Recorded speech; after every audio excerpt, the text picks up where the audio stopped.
Paul Johann Ludwig von Heyse was a distinguished German writer and translator, a member of two important literary societies, the Tunnel über der Spree in Berlin and Die Krokodile in Munich. He wrote novels, poetry, 177 short stories, and about 60 dramas.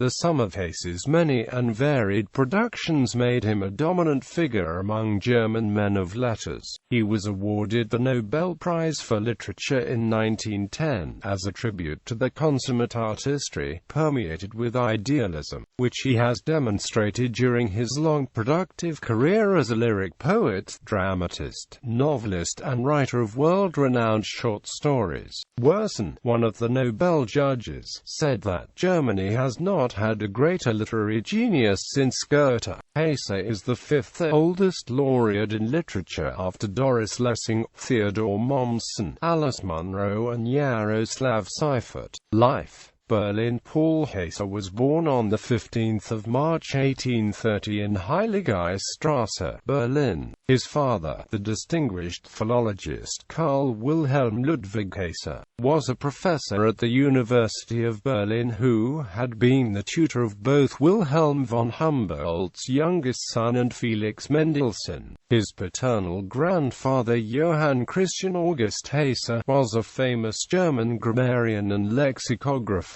Heyse attended the renamed Friedrich Wilhelms Gymnasium until 1847. He was later remembered as a model student. His family connections gained him early entry to the artistic circles of Berlin, where he made the acquaintance of Emanuel Geibel, a man 15 years his elder who was to become his literary mentor and lifelong friend, and who introduced him to his future father-in-law, the art historian and writer Franz Kugler. After leaving school, Heyse began studying classical philology. He met Jacob Burckhardt, Adolf Menzel, Theodor Fontane and Theodor Storm, and in 1849 joined the Tunnel über der Spree literary group. Frühlingsanfang 1848, the first of Heyse's poems to see print, expressed his enthusiasm for the recent revolution. After a brief excursion to see the student militias, he returned home without joining them, apparently out of consideration for the concerns of his parents and friends.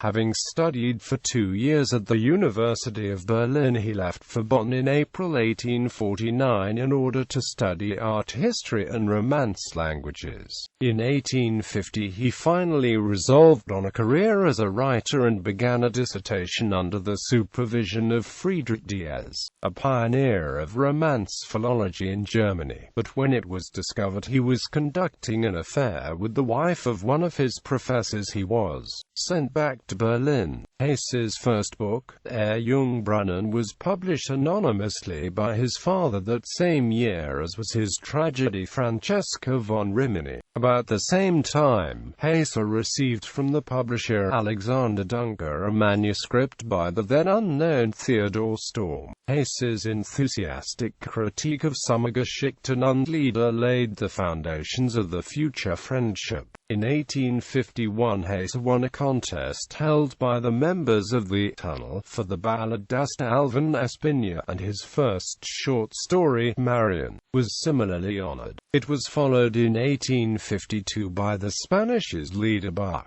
a collection of translations of poems and folk songs by Geibel and Heyse, which was to be a favorite with composers, including Robert Schumann, Adolf Jensen and Hugo Wolf.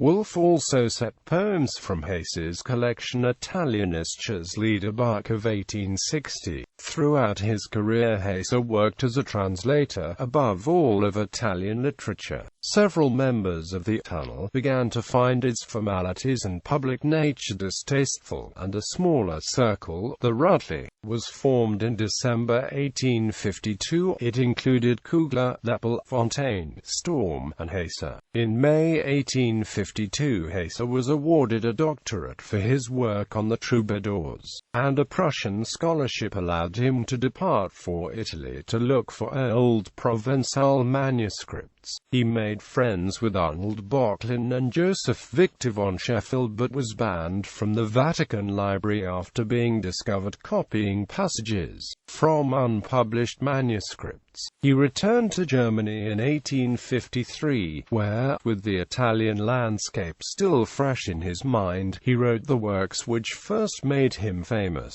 His most famous short story, L'arrabbiata, and the leader Ossorand. Much of his new writing appeared in the Argard, the yearbook of the Rutli writers.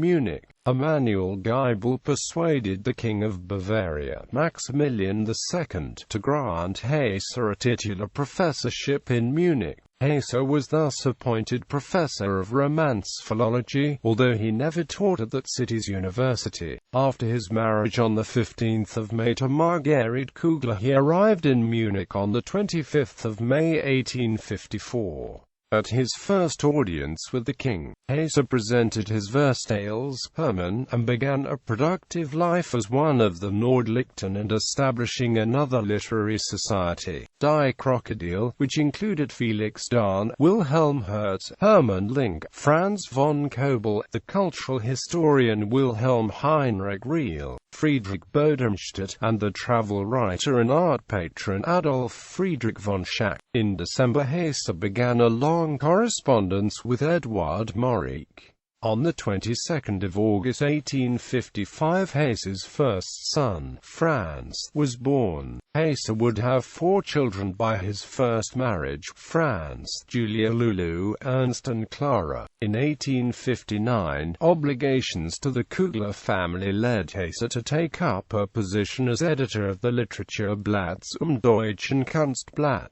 and he declined a tempting offer from the Grand Duke Karl Alexander von Weimar, which would have involved moving to Thuringia. On 30 September 1862, his wife Margaret died in Meran of a lung illness.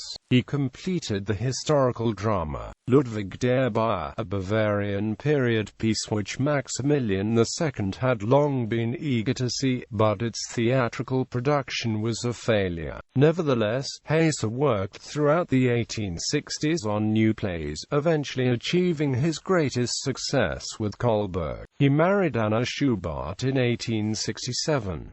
Over the next 3 decades, Heyse continued to write prolifically. Despite a number of bereavements, his life was uneventful, and his fame grew steadily until he was a world-famous figure. He was a very early opponent of naturalism, making critical references to it in print long before its influence could be felt in Germany. Younger critics who favored naturalism made attacks on his writings, to which he replied in Merlin, but their influence on the public was negligible. He was dubbed Dichterfürst, Prince of Poetry, and he worked tirelessly to promote international understanding within Europe. In 1900, he was named an honorary citizen of Munich, and several special publications honored his 70th birthday, and in 1910, he was made a member of the nobility, before being awarded the Nobel Prize for Literature on 10 December. He could not attend the ceremony, and was represented in Sweden by Count von Puckela. His last published works were Letzten Novellen and Italienische Volksmärchen. He died on 2 April 1914, several months before the outbreak of World War I, and was buried in the old section of the Waldfriedhof. A street in Munich, Paul Heyse Strasse, is named after him. It crosses Schwanthaler Strasse and it is near the Theresienwiese, the site of Munich's annual Beerfest.